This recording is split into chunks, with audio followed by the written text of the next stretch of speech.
That's how I feel, because you have the father of lies. Like, I think it's just so interesting. Jesus calls him father of lies. And we have people running towards lies, and chances are the father of lies is behind it. And I think that's what I'm clinging to, is what is actually true about reality and God. And I think that there's deeper truths about who God is and how he functions in a philosophical, but like an ontological sense, like who he is as a being. And I think that there's just this deeper lore, I guess, of Christianity that a lot of Christians don't really look into. But man, once you look into it, it's just the world makes sense. Like logic and critical thinking. Why are there laws of logic? How do we break those laws? How do you know when you've spotted one, right? And that really helps me keep anchored and grounded and keeps up my discernment, I guess. We all should train our mind. Like anybody can feel anything, right? Anybody can feel anything in their spirit, but it takes discipline to discern and train your mind. So it's a choice. Welcome back to the Finding Something Real podcast, friend. This is your host, Janell Wood, and I'm very excited because we have a very special guest. I've been trying to get her on this podcast for a very long time, and God has been so gracious because she said yes. And I'm very excited about that. And before we introduce her, I wanted to say hi to my co-host joining today, Sarah. Sarah, welcome back. Hey, I'm excited to be here. Thanks. I just love you being here. And I love getting to see your dog, although I can never remember his name. What is it? This one is Riley. This is just a friend's dog. Oh, this is a new one. Now. What's the other one? The other one's Bucky. So they enjoy playing together, and they're having a vacation for the week together. That's awesome. Well, today's guest is somebody that I was familiar with her ministry for a while before I ever met her. And then a couple of years ago, I was at Frank Turek's Cross-Examined Instructors Academy. Am I saying that right? Cross-Examined Instructors Academy. And she was one of the instructors there, which was really interesting. And I got to meet her daughter, one of them. And that was pretty neat because right before the ending of this very intense and wonderful few days, they open up this opportunity for the apologists that are there. So people that are there, they're people that are engaging in apologetics, giving a defense for their faith. And so anyway, at the very end, it feels very intimidating. At least I felt intimidated. And they open it up. There's only, 60 people there, but then there's all these instructors, and they have a panel of instructors, and they say, whoever wants to come to the mic in front of all your peers, you can come up and pretend that you just gave a talk and have the people on the stage question you and see if you really know what you're talking about, basically. It's said a little nicer than that, but basically that's what happens. And so I got brave. I don't know why. And I got in line, and this young girl was there. And what was crazy was I just kept thinking about the girl that I love, a girl in the back pew who's not sure about faith or has questions. And I thought, I'm getting up here for her. And so I looked over at this young woman who was, I didn't know anything about her. She looked like she was 14, 15 years old. And I walk over and I said, would you just pray for me? Would you help me? I'm doing this for young women. And so then I go up there on this, and we have video of this, and I may insert it right here. But I pretended I had just given a talk on beauty. And the one who was hardest on me was this woman right here. Her name's Melissa Dougherty. She's an apologist and a YouTuber, and she creates great content, and she has a lot of beautiful things to say. And I'm really glad and thankful to have her here on the podcast. Melissa, welcome to the podcast. Yeah, thanks for having me. That's funny. I forgot about that story. And that girl was my daughter. Yeah. Mm-hmm.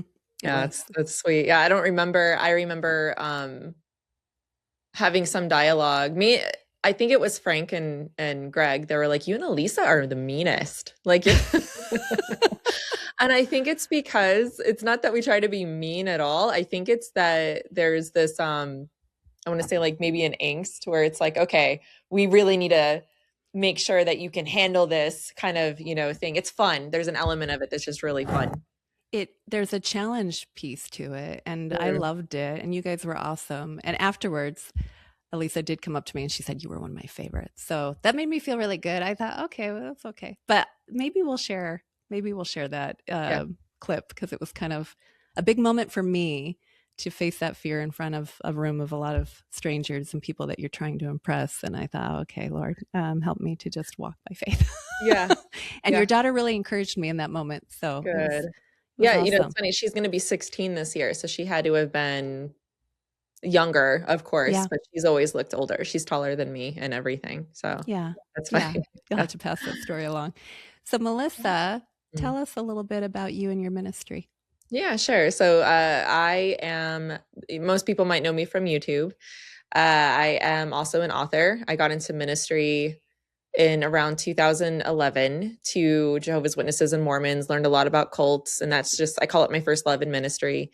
And then it was really just kind of a training field, battlefield, really, because I didn't really set it to go on YouTube at all. But I've always had this, I want to say, yearning to kind of teach people. Mainly at first it was about Jehovah's Witnesses and Mormons. I'm like, why aren't we reaching out to them? Why aren't we doing this? Why aren't we doing that? And unbeknownst to me, I was really learning a lot about the Bible, like what scripture actually taught. Because if you don't understand your Bible, your J-Dub neighbor will get you in a theological chokehold. So it's almost like, okay, you have to know, where the Bible came from, why you can trust it, why there's issues with people saying, that they heard from God today, why Jesus is God, these core doctrines. Mm-hmm. And so it was kind of training that I didn't really know I was training for. And then about, I want to say 2019-ish, I had to look back. I've always had a YouTube channel, but I just started making more content and it kind of took off and it's still there. I wrote a book in the process about New Thought, which not to be confused with New Age. And so, and that came from a realization that this is everywhere. Like, why isn't anybody talking about this? Like, this is so much more important than so many things, in my opinion. And so I decided to lose my mind and write a book about it. So it was hard. It was the hardest project I've ever done next to being a parent. It was, I don't understand authors. Like Dr. Groteis, he writes a book like every other month, practically, it feels like. And I'm like, how do you do this? Sean McDowell. Like, you have people who just pump out these books and they're so good at it. And for me, I'm just like, no, thank you. I'm good. One and done. So, how did you get into all this? I know you said originally it was Jehovah's Witnesses and Mormons, but before that, even before that, yeah. Yeah. I became a Christian at 16. This is really important because we live in this social media age and these things are not that old. They're not that old. Social media is not that old. And you have like Gen Z who's just growing up with it. But most of the world, we were around when the internet barely came on scene, right? And so when everything happened in 2011, it was not this influencer culture that we see. You see X New Ager after X New Ager and all these like former this or that, just kind of everywhere, and they have a platform, and it was not like that. And especially was not like that when I turned 16, because when I became a Christian, I was hungry to know more. I was really hungry to learn. I didn't know there was a thing called apologetics. I didn't understand that word. And I was always an apologist. I was always kind of annoying. I was inquisitive. I wanted to have answers to my questions. I really, really found a lot of value in understanding why things were the way they were. And I think that that's a very human thing to do. And it got met with, I want to say, kind of some animosity. I went to a pretty legalistic church to start off, which I have a dual relationship in my mind with this church, because a part of me loves this church. It's weird. A part of me still loves this church and has fond memories, but there's a whole other side that, it was a King James only independent Baptist church. It was very, very strict. And there was another part of that I just, the legalism just drove me to this other side of, just wanting to be very tolerant and open-minded. And unbeknownst to me, I just started adopting a lot of beliefs that I grew up with that I just didn't know weren't Christian. I had no idea. I just thought it was just a softer more open-minded, more spiritual, more metaphysical version of Jesus and Christianity. And boy, that I was like, oh yeah, this is it. Like who could not believe this? And it wasn't just like an instantaneous thing. We're talking years, where it's just there's a plateau in my faith, but I had a strong faith. I loved talking about Jesus. I loved, going to church, doing things, but I also simultaneously over time just continued to adopt this worldview that I didn't know was unbiblical, and these beliefs that I didn't know was unbiblical. I didn't quite understand my Bible. I didn't quite trust my Bible, had a lot of those unanswered questions. And so that was the background, kind of where I came from. It was called New Thought, right? I didn't know there's a word for it. I didn't know what New Age or New Thought was when I was even in it. And then I had my daughter, and I got really into it at this point. When after I got married, I got into like the law of attraction way more than I already was.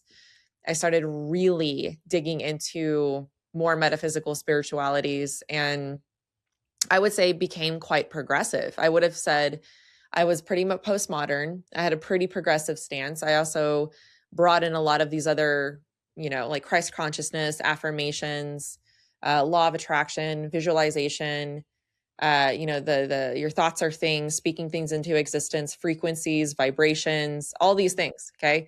That also had a Bible verse kind of slapped onto it. And so I adopted that. And that was the background. That's where I was when I kind of came out of it, because I had Jehovah's Witnesses come to my door, and I started researching their religion. And at the same time, I'm learning things that, oh dear, if this is true about them, then this is false about what I believe. And there was just this whole process of me understanding what I believed was basically the serpent's lie. And it pulled the rug out from under me. I was blindsided. And so I repented, and it was a process ever since then. And even all that time, though, when I got out of it, whatever those false beliefs were, I thought it was New Age. I thought all of it was underneath this New Age umbrella. And one of those little things was just New Thought. And it was underneath the New Age umbrella. And I was like, oh yeah, I was just more into this New Thought thing, but I'm an ex-New Ager and blah, blah, blah. But I learned right away that there was a very big difference between what I was in and what people were asking me about, right? So people would ask like, okay, well, what about yoga? What do you think about yoga? And I'm like, I never did yoga. Why would that be a problem? How is yoga an issue? I had no idea that people would have thought yoga was New Age. I remember somebody asking me about Reiki, and I'm like, what's that? Sacred geometry. Things I'd never even heard of. And I'm like, what was I in? Right. And so I just thought that it was still New Age, but it wasn't. And it took me years to realize that there's a big difference between the two. And when I saw it, I was just like, why is nobody talking about this? This explains a lot, why we're seeing a lot of this mess in the church and where it's connected to. Because everybody, would kind of say like, oh, there's New Age in the church, which is true. That is true. But it's fundamentally more New Thought, but nobody's calling that out. Nobody's pointing that out and defining it. And so when I connected that dot, it was just such a eye opener for me. So that's ultimately what my ministry focuses around, just theology, apologetics, but also a lot of these strange pseudo spiritualities. And so there's the long-winded background of that. Oh, that's great. So how would you differentiate New Thought from New Age? And what is the definition that you found? Yeah. So let me define New Age first, because I think that that's the term that most people are familiar with. It's more, as far as origins go, think of like Eastern mysticism, like Buddhism, Hinduism. There's a lot of New Age teachers that we find online. Deepak Chopra might be one of them. Trying to think of another like really well-known New Age teacher. A lot of people buy Hay House publisher. They publish a lot of these authors, but as far as practices go, I think that's more specific with the practices of New Age that would fit underneath that banner. And in that bucket, think of like tarot cards, chakras. You have transcendental meditation, reincarnation, past lives, karma. I mentioned sacred geometry and Reiki before. Gosh, there's so much more. Hmm. I'd probably go down this long list. But it's escaping my mind. But I think that things like that, like a psychic mediums, and there are some overlap, right? Like the spiritism, New Thought definitely has a lot of that. But New Age is more, it's easier to see. You kind of know it when you see it. And like you see chakras and you're like, oh, that's New Age, right? You see a Ouija board and you're like, oh, that's kind of witchcraft New Age, right? And New Thought is a little bit sneakier because New Thought is made to look and sound Christian. It claims to be Christian in origin, but it's really more Gnostic. So New Age is more Hindu and more Buddhist in that Eastern, rather. And then New Thought is more Gnostic in origin. So you have this separation of the physical and the spiritual that claims to be Christian. And that's like the biggest thing is that I've always had this, some people might disagree, but for me, I think that New Thought is more deceptive to the Christian because it's made to look Christian, right? It's more deceptive than New Age in that way because the Christian can see New Age and they're like, no, that's bad, that's wrong, that's occultic. But they're over here like doing affirmations, right? Or they're in the prosperity gospel, or they have something else that's derived from New Thought that they have no idea is actually very unbiblical and came from like demons, like literally like spirits. And so I think that in that way, it's a lot more tricky. It tricked me for a long time. I would say in 2 words, it's metaphysical Christianity. In a person, I would say it's Oprah Winfrey, Joel Osteen, people like that. And in a sentence, it's the positive thinking movement in America with Jesus as its mascot. So you're talking about not just a religion, you're talking about a philosophical movement within the world that's interwoven within the very fabric of American thought. So New Age is ultimately like very, very spiritual, and so is New Thought, but it also can be very secular. Like the foundation of the self-help movement was from New Thought authors like Napoleon Hill, Dale Carnegie, right? We have these very these bestsellers that are still on the shelf at your local bookstore, and those are New Thought authors, and they say some really good things about prosperity, right? About how to, be successful. And some of that is so good. Some of it is so good. But then along with it, why is Napoleon Hill over here talking to like these spirits, right? What is a mastermind group, right? What does he mean by divine mind? And those are all New Thought terms. I made a whole video about Napoleon Hill. But yeah, it's like it just kind of comes along and sneaks up on you in that regard. So ultimately where they really come together though is the question God and give power, right? The lie in the garden, the idea that you can have God's power. What once was just set aside for God now belongs to you, now belongs to humans. And I think that that's ultimately what sucks a lot of people in. That's what got me is I wanted the power. There was a secret, hidden, esoteric, spiritual message out there for me and especially particularly within scripture. And one thing, let me go over it. One thing I didn't mention, I named a lot of things that were New Thought that were, I mean, again, there's always overlap. I've never really met a New Ager that didn't also have some New Thought beliefs, but one of them is Christ consciousness. That's a very big New Thought belief. And what I mean by metaphysical is they have this higher, more spiritual definition of words. So if you're reading something, if you're reading the Bible, it's an esoteric book. There's a hidden message within it that you can decipher the more you awaken to the Christ consciousness within you, right? And so that's kind of what that's the allure. You're thinking that, oh, I'm tapping into this secret message that nobody else knows. So Richard Rohr, yeah, New Thought? No, he's an amalgamation. Part of what okay, so I brought him up in one of my chapters in Happy Lies in the progressive chapter. And I almost hesitated even adding him because he's such he's annoying. He's so annoying because he's not just one thing. Elisa calls him the Pope of progressive Christianity. Elisa Childers. Yeah, Elisa Childers. But progressive Christianity is way more New Thought than it is New Age. by far. I made a Venn diagram, and me and her used to have this inside joke of, a progressive Christian and I would have called it a new ager, but it's really new thought. They walk into a coffee shop, but then they become best friends because they basically believe in the same thing.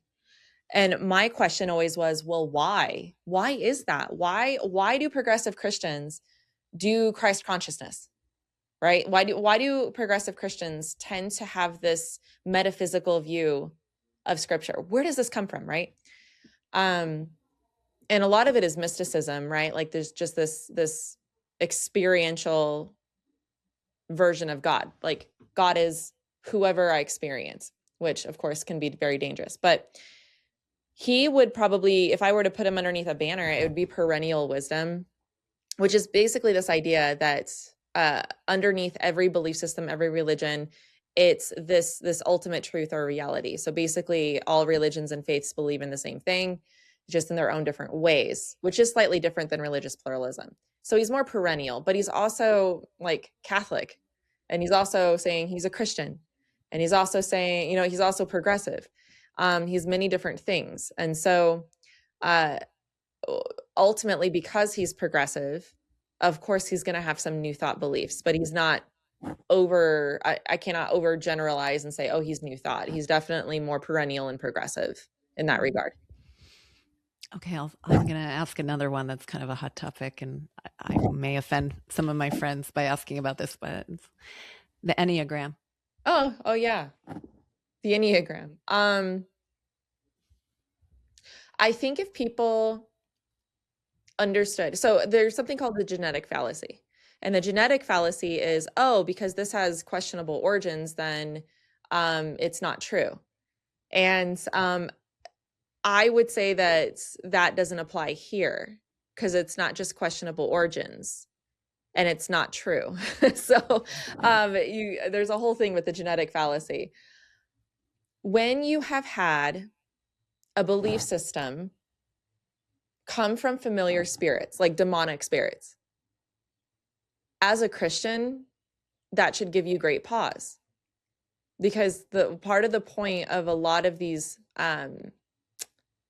channeled teachings, ultimately what they're trying to do is bring you to a point of your own power, like your own divinity. And I think that there's like this false narrative going on between the history of the Enneagram, and ultimately it's what the 9 ways back to your God self. That's what it is. Like it's this way to kind of awaken to that. It's about how to find your true authentic self. And I did an interview not too long ago about the Enneagram, and there were so many good points. My friend Alexa Kramer, me and her did an interview on this, and this is like an area of focus for her. This is like, she's nailed this topic. Okay. She's really looked into it, both sides. And I think she does it with a lot of grace, but oh my, it's more than just a conscience thing. It's kind of like saying, hey, these tarot cards, they're pretty cool. They have this redeemable way about them though. Like if you use them just right, it'll tell you all about yourself and who you are. And hey, it might really fix your marriage, but they're still tarot cards. Right. And so there's a level of, hey, these are forbidden for a Christian for a reason. And there's all kinds of issues with it. One of the main people, Richard Rohr, he's part of the reason why the Enneagram is even popular in the church. He wrote a book about the Enneagram, and the origins of it really should trouble a lot of Christians. Coltish probably did one of the best podcasts on the Enneagram that I've heard. It's not something that I would recommend. What was it? There was something Alexa said that I thought was so good. Oh, I've made memes about this. No, okay, because I have a friend that's, they're having issues, right, in their life, pretty tough issues. And I don't know how else to say this, but they're using their Enneagram number as a crutch, an excuse to act the way they're acting. And that, I found that so bothersome. Right? Or it's like, they'll, at the same time though, they'll say my marriage has gotten better, but they are the fruit from it. troubles me because they haven't really gone down the best path as far as that goes. Right now, everybody kind of has to cater to their Enneagram number. It's like, oh, I'm sorry, I'm a jerk. It's because I'm an 8, you know? And I don't, yeah. And I'm like, that, oh no, I'm not buying that. Like, you can't be a jerk. I don't care what number you are, you know? And they're like, oh, you must be a 3 because you're like this. I'm like, no. Like, so there's this worldview exchange. So depending on how far you get into it, I don't see it being everlasting. I don't. I think that there's going to be a time when there might be some useful things to know about ourselves, but the Enneagram itself, I think, can kind of be a way to give an excuse for why we act the way we do sometimes. And I don't think it's just the Enneagram. I think that there's a lot of things that can do that. So, there's so much more I can say on that. But I personally find it bothersome. And I think one of the main core things that really convinced me in real time, I was listening to an interview. I think Elisa was interviewing, Marcia Montenegro. She wrote an entire book about this. That's the best book ever on this topic, Richard Rohr and the Enneagram Secret. If you are a skeptic to the things that we're saying, I highly recommend that book. But I was very much convinced when I realized the origins. I was like, I'm not comfortable with using an object to tell me about myself that came from demons. Not comfortable with that. Like, are you familiar? Are you okay with that? You know? And I'm like, no, I'm not okay with that. So I think for me, that was the one thing that I'm like, okay, I'm listening. Tell me more, kind of thing. So that's what I say about the Enneagram. That's probably too much. No, it's good. I have lots more questions, but I'm going to let Sarah give you some commentary here for questions. I am enjoying this so much. I just feel like I'm learning a ton right now. I had a lot of things come to mind. One of them was John 17, the high priestly prayer, where you were talking about how people have used scripture to think about, like, there's secrets in there that we need to learn from. And I was looking at John 17:22. It says, "The glory that you have given me, I have given to them, that they may be one, even as we are one." Mm-hmm. Is that kind of an example of like what you would think people are taking? 100%.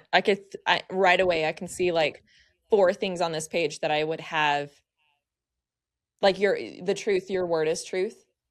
Sanctify them with your word is truth. You know, like, there's so many things I would have read differently. One very important thing. So let's read this whole thing. It said, I have given them the glory that you have given me. Okay.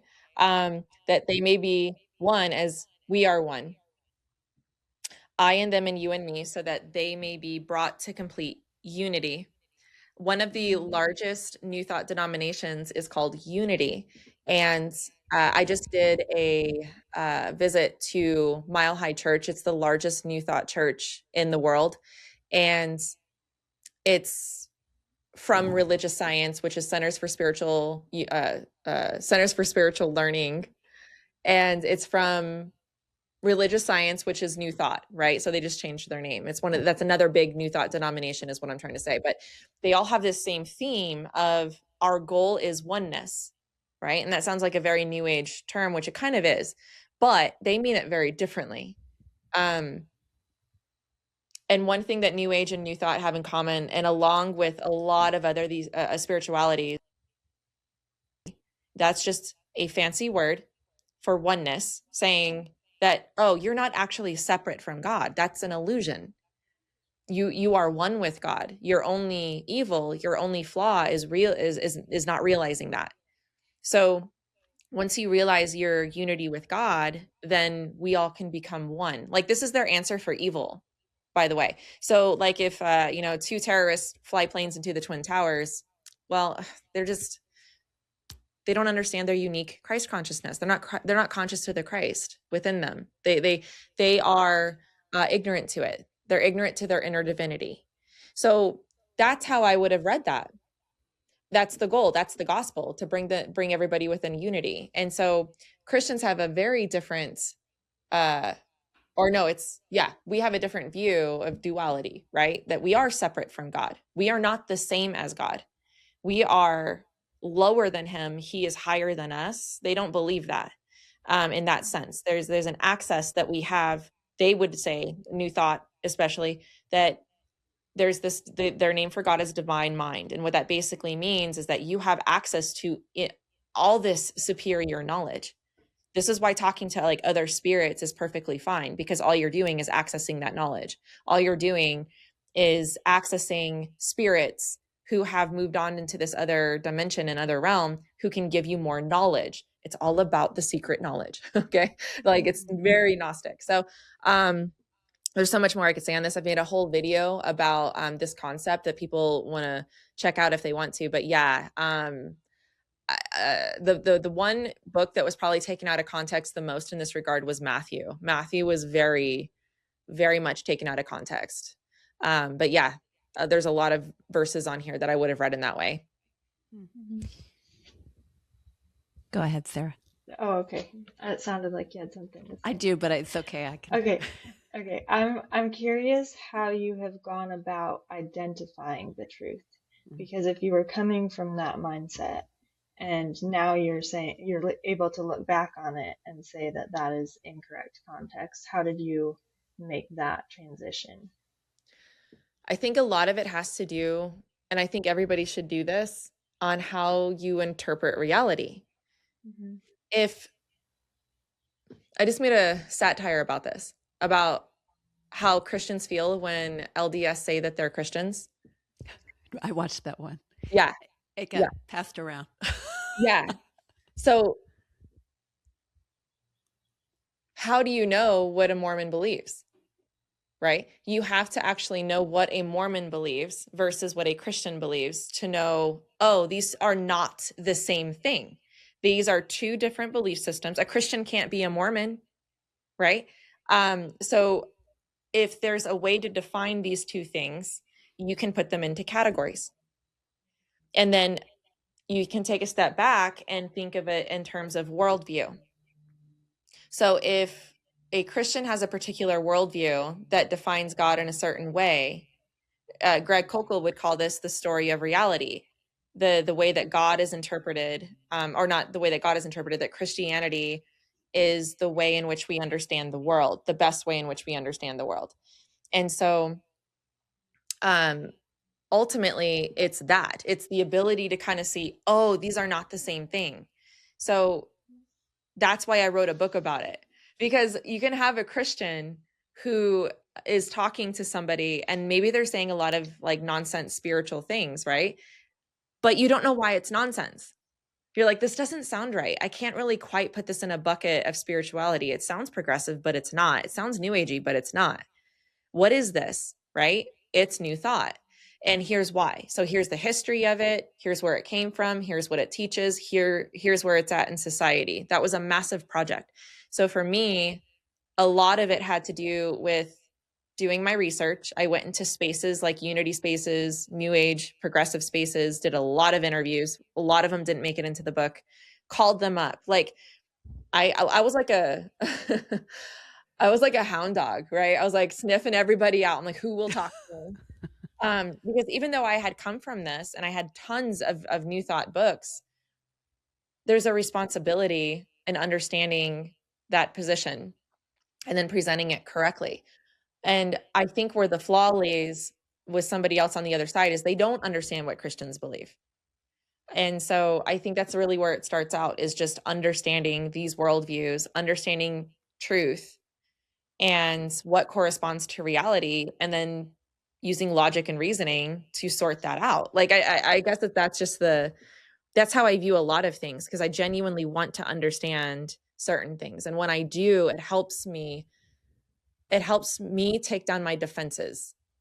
I find a lot of us can get really defensive, right? If we're challenged. But for me, I'm like, oh, that's why you're saying this. That's why you deconstructed. It's not because you proved it wrong. It's because you got hurt.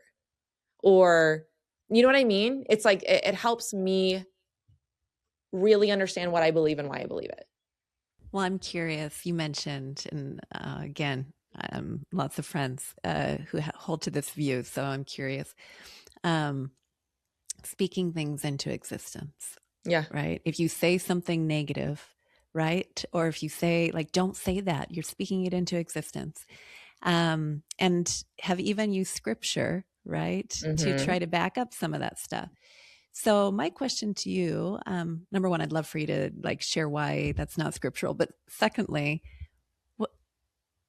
and this is what I hear from my friends who still love the Enneagram too. It's like, what's the big deal? What's the big deal? What's the consequence to believing in that? Right? These are just like maybe the title of your book. They're happy little, like, maybe it's not, but it's a nice thing. It's a nice thing to believe. Yep. Well, let's start with speaking things into existence. This is a big one because that is not a biblical concept. That is not something that came from the Bible. That is an inherently new thought, belief. That's the first thing I will say. So when you're talking about origins, where did this come from? It's not like somebody read the Bible and thought, oh, I can do this. No, that came from somewhere. And that is new thought. And here's the idea. The basic idea is that, remember how I was talking about there's a literal physical world and then there's a spiritual world. Again, this is a very Gnostic concept. And there's a fancy philosophical word for this. But basically, the idea is that the physical world is secondary to the spiritual.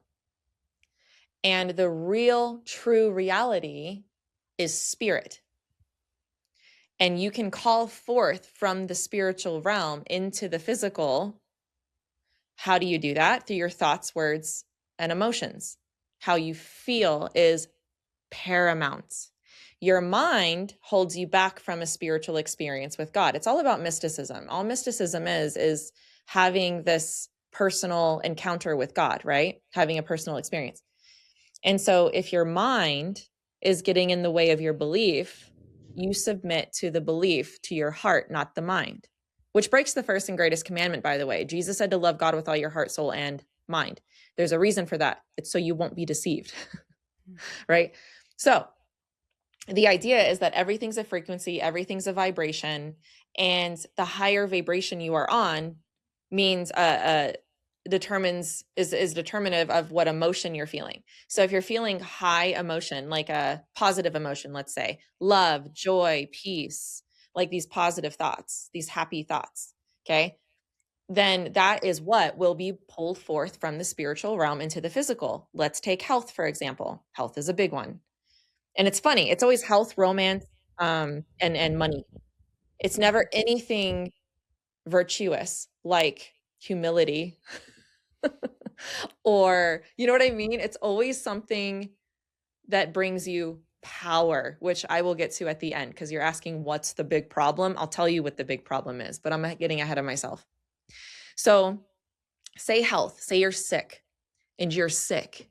You are actually sick. You are not well. You are not okay.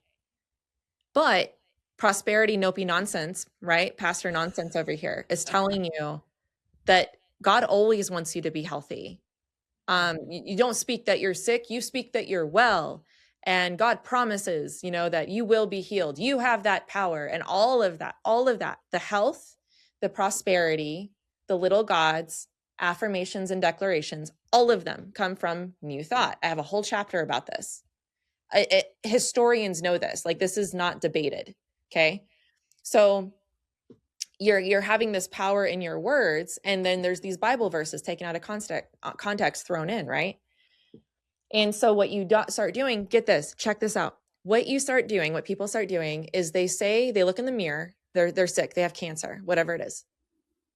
I am healthy. I am whole. I am well. I am, this healed child of God, right? When they're not. So what does that mean? You're not, get this is what the father of lies does. You're not speaking truth. You're affirming a lie and then living in it. You're actually living a lie. You're speaking a lie. Think about that. You're living in a delusion. You're living a lie instead of actually standing on the idea the actual truth that corresponds to reality. I'm sick. I'm not okay. God, I need you. Give me the strength to get through this. No matter what happens, I will love you and follow you. That is the better faith. That is the real faith. That is the true faith. Paul, many times, emphasized that. There's contentment. God, give me strength. Okay? That means you have faith. Okay? Not denying reality, but accepting it and then loving God no matter what happens. That is the Christian faith. Mm-hmm. Mm-hmm. So I want to pivot a little bit because I love what you're saying, and I don't disagree with you at all, but I'm curious how, number one, you stay humble, and number two, how you don't feel like you're critiquing things all the time, or are you? And how do you keep your eyes on Jesus in that? Because I'm thinking, I mean, like someone's sitting listening to this going, okay, well, I don't even know. What do I do now? You know? So tell me what you keep your focus on, Melissa, that keeps you anchored with that power. I don't know. I don't feel like I'm always that humble. Like, I think I'm constantly working on that. And I think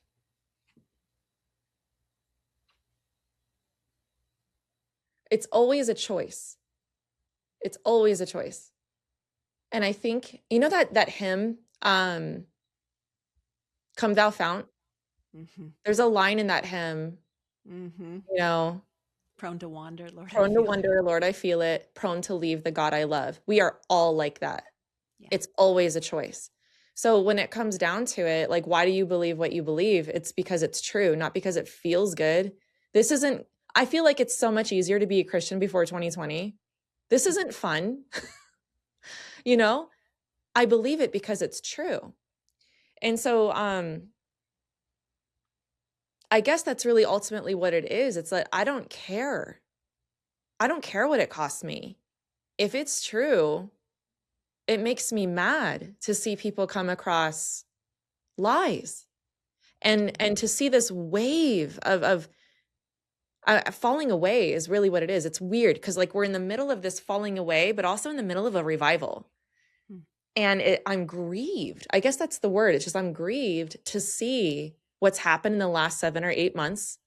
That in particular has kicked me in the teeth. I'm like, what? Why? How? Right? 2020, I think that was easy. Seeing the progressive left kind of plow through. I'm like, okay, I can clearly see through that, right? But I think it's really just a love of truth. Loving what's true, not caring the cost. And I pray every single day. I'm like, God, give me strength. Like, what would I do if men started kicking down our doors, putting guns to my family's head and forcing me to convert to their religion and to deny you? What would I do? Give me strength. That's where I'm at. And so I think that there's I'm counting the cost. Okay. Counting the cost, I think, should keep us all humble, because we don't know what we believe until you are challenged with it. And I think really that is the purpose of all this pain and all this stuff that we're going through is really ultimately to test your faith. Scripture talks about this all the time, and it just comes in 4K. Paul talking about running the race, finishing the race, don't give up, stay steady, keep your head. All that makes sense now. And it's just like, what do you do, right? You see people doing that. And so, I mean, I guess that the fruit from that is humility, because it's like, you don't know it all. And what are you going to do whenever you're, you know, put on check? You know, you better keep your head. So that's really what it is. It's a choice. It's me choosing to plow through, to do the harder thing, and to not give up, but also knowing that it's not just this blind thing. It's this standing and having courage to do the right thing because you know it's the right thing, and you're not bending to the will and every whim of cultural trends. That's hard. Yeah. That's harder to do. What was your second question? I don't remember. I don't either. It must have been really good. But I think I have 2 questions right now. Hopefully I've got them. One, what are you holding on to? What are you holding on that's true?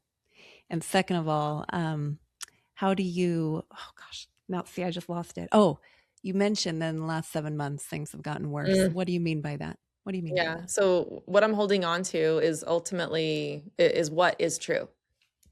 Do you remember Winston in 1984, right? The book. He had to wake up every morning reminding himself of just basic truth. 2 + 2 is 4. Peace is not slavery. Peace or war is not slavery. You know, like peace is the, you know what I mean? Like he had to remind himself, these are lies. These are lies. This is truth. This is truth. That's how I feel. That's how I feel, because you have the father of lies. Like, I think it's just so interesting. Jesus calls him father of lies. And we have people running towards lies, and chances are the father of lies is behind it. And so, and I think that's what I'm clinging to, is what is actually true about reality and God. And I think that there's deeper truths about who God is and how he functions in a philosophical, but like an ontological sense, like who he is as a being. And I think that there's just this deeper lore, I guess, of Christianity that a lot of Christians don't really look into. But man, once you look into it, it's just the world makes sense. Like logic and critical thinking. Why are there laws of logic? How do we break those laws? How do you know when you've spotted one? Right? And that really helps me keep anchored and grounded, and keeps up my discernment, I guess. We all should train our mind. Like anybody can feel anything, right? Anybody can feel anything in their spirit, but it takes discipline to discern and train your mind. So it's a choice. And what I mean by the last few months or 7 months is I had never heard of the term woke right before. I didn't know what it was, thought it was weird. But I remember my friend Monique Duson and Kevin Briggs, their Center for Biblical Unity. Monique particularly was a very good resource for me understanding the progressive left, like what was going on. Why are we all of a sudden like all racist? Like I was so confused. Where does this gender ideology come from? Like, oh my gosh, there's no such thing as a woman. What is happening? Right. And it was an obvious denial of reality. And so I had to learn about critical theory, postmodernism. Like, why does this come from Marxism? Like all this stuff, right? All these things that we had to learn about progressive ideology, which is it's an ideology that rebels against reality, but it makes you look really good in culture, right? Now we're having like this horseshoe effect. And she said something about this happening. She's like, it's going to happen. There's going to be a whiplash on the other side. And I'm like, yeah. Now I'm like, oh, this is what she was talking about. And I find it infinitely more grievous than the woke left, in my opinion, because the call is coming from inside the house. You know what I mean? It's Christians who like have fallen for an alternative worldview in the name of Christianity. It's the same thing as the woke left. That's why they call it the woke right. It's inverted. And I made a whole video about this with my friend Will Spencer. I'm still learning about this, but he came from this world, and it's basically just a Jew-hating conspiratorial mindset. It's a worldview that's where the woke left took young women, the woke right is taking the men. So like think of people like Nick Fuentes, Andrew Tate, Candace Owens, even Tucker Carlson. I'm like, what is happening? Right. So you're having this like a lot of conservatives coming over, but also a lot of Christians. And it has its own history. It has its own history of conspiracy, and it's ultimately postmodern, just like progressivism. Can you actually know what's true? You distrust everybody. Evidence against it is evidence for it. And so talking with somebody, it's very difficult. And it's again, it's about power. It's ultimately this secret hidden knowledge, just like the left. There's this true authentic self within. It's within you. There's this element of secretism, right? This I want to say esoteric, right? It's the same thing. It's like, hey, I have this secret that nobody knows about. And I've become very careful of anybody saying, hey, this is new information, right? And all of a sudden there's this trendy new thing to hate. You're blaming this group for all your problems, and where the woke left right now, or the woke right, it's technically hate on women, particularly from like a lot of the reformed crowd. They're very, I want to say patriarchal, but I call it meminism. It's basically man feminism. It's just a hatred for women. And they're the cause of all of our issues. Well, so are the Jews. And it's all based on conspiracy. It's a mess. But what grieves me about it is there was such a revival after Charlie Kirk, and now there's this lie that everybody believes is true. And it's like it's very difficult to talk with somebody who has this mindset.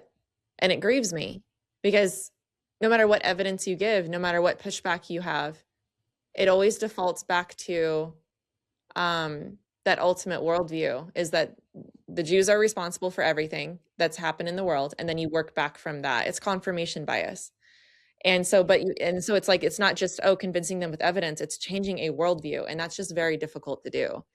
And that's just a little tiny bit of it. I would recommend people watch my video with Will Spencer. It's still probably one of my most important videos I've ever done. Like, I'm so grieved about this. I still have so much to learn. I eventually might make a video about the conspiracy worldview, because it's taking Christians by storm. And the Jew hatred, I don't understand. This is where my mind is blown. I'm like, how have we gotten here? The same propaganda and rhetoric that caused the Holocaust is being repeated. And it all comes from a conspiratorial document called the Protocols for the Elders of Zion. That's the propaganda that Hitler used that caused the Holocaust. And it has everything to do, it's a conspiracy book that's been debunked over and over and over again. But again, nobody believes that, because of course they want to debunk it, right? Like, it's impossible to convince them that this has been debunked, because evidence against it is evidence for it, right? Like, this is how cults start. Like, you can't prove it wrong. And so, but yeah, it's basically just this conspiracy that there are elites. There's different names for it. Maybe it's the deep state, the Illuminati, whatever you want to call it, who are trying to take over the world. Like, they're the bad guys. The Jews are the bad guys. And so Hitler turns into this good guy who was actually trying to do us a favor. He's trying to do away with the world's problem, the Jews. And all of that rhetoric is just being repeated. And the Muslims, the reason why there's this cozying up to Muslims is, the Jews have made us hate them. They're not actually the bad guys. Actually, the Jews caused 9/11. It's like, oh my gosh, guys, no. Like, we're supposed to be the good guys. And I don't know. There's so much I can say about that, but it's really caused me to discern even more. Like, again, choose to lean into what is true. And even if it's unpopular, I don't care. Like, there's courage. There has to be courage in standing up for what's wrong, and doing everything I can to rally against the lies, but I think that's what's important, is they think that it's true. So again, father of lies stuff, that's a long answer, but there's a lot of issues there. I appreciate it. I'm going to let Sarah just give a little feedback here, and then we've got one final question we always ask at the end of the program. But Melissa, I really appreciate you. I appreciate you. Yeah, thank you. and what you're doing. So anyway, go ahead, Sarah. Yeah, same. I feel so challenged and encouraged to learn from your discernment, and I really want to grow in that. I think this conversation has made me realize just how narrow the way is. It's hard getting the balance right, but thank you. I really appreciate just your wisdom and what you shared today. Thanks. I hope it's wisdom. Melissa, the Finding Something Real podcast is about finding something real. Real is an acronym for restoration, eternity, authenticity, and love. All things that we can find in relationship with Jesus Christ. Which of those things stands out to you the most in your life right now, and why? Restoration, eternity, authenticity, or love? I'd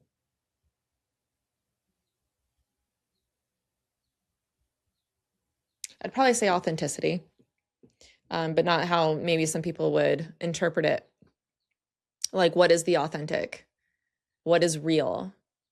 And how do you discern that? So for me right now, it's just the last, it just seems like a theme that comes up over and over. And even that's the title of my book, Happy Lies, right? The theme is how to know what's true. And it's not hard, right? But when you believe in a lie, when you have fallen for a delusion, it's like the Dunning-Kruger effect. The less you actually know, the more confident you are in what you're saying. But the more you learn about it, the more you realize, oh, I don't know what I'm talking about. And you become more humble. And I think that's what we ought to start doing more. We are so confident, but a lot of people have no idea what they're talking about. And I think if it's true, you should shout it from the rooftop, but know that it's true. Know what it is that you're shouting. Be authentic about it. So I think I would say that.